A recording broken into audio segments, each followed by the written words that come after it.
ทองของแม่หาวแม่แสนทุกเศร้าคอยเฝ้าระวังเลือลายอาหารเพียนหอน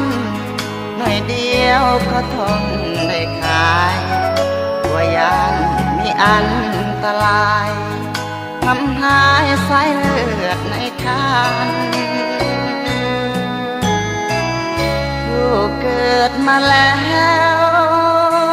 เหมือนแก้วใจ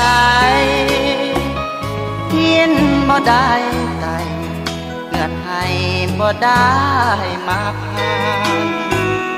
ลูกหิวคอยพรยามนอนบ่ได้เคินห่างบางคืนจนแจ้งสว่างลูกคนข้างแม่บ่ได้นอนก้าวสู่การเพียรแม่เพียรหาเงินส่งให้อยากเห็นลำบากเพียงใดแม่สู้ไปเพื่อได้เงินมาสั่งสอนลูกเท่าจมเบาบ่ได้ไรลาใหญ่แล้วแม่บ่ได้มาย่านลูกเป็นคนบ่ดีนี่คือหักแท้ของแม่หาวหาสิ่งเทียมเท่า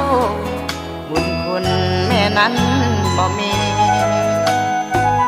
ขอบฟ้าสูงโยบวกลบหาค่าที่ดีถ้าเทียบคุณงามความดีขอบฟ้านี้แม่คงจะเทียม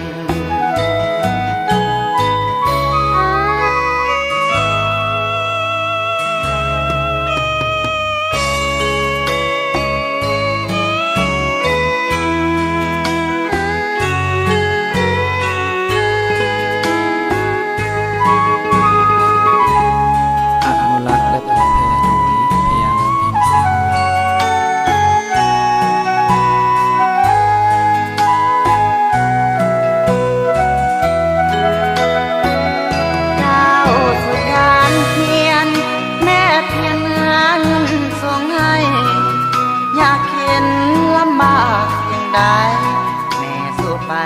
เพื่อได้มาสั่งสอนลูกเขาจมเบาบ่ได้ไรลาแล้วแม่บ่ได้มาย่านลูกเป็นคนบ่ดีนี่คือหักแท้ของแม่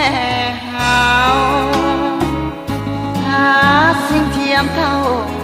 บุญคุณแม่นั้นบ่มีขอบฟ้าสูงโยดบวกลบหาค่าที่ดีถ้าเทียบคุณงามความดีขอบฟ้านี้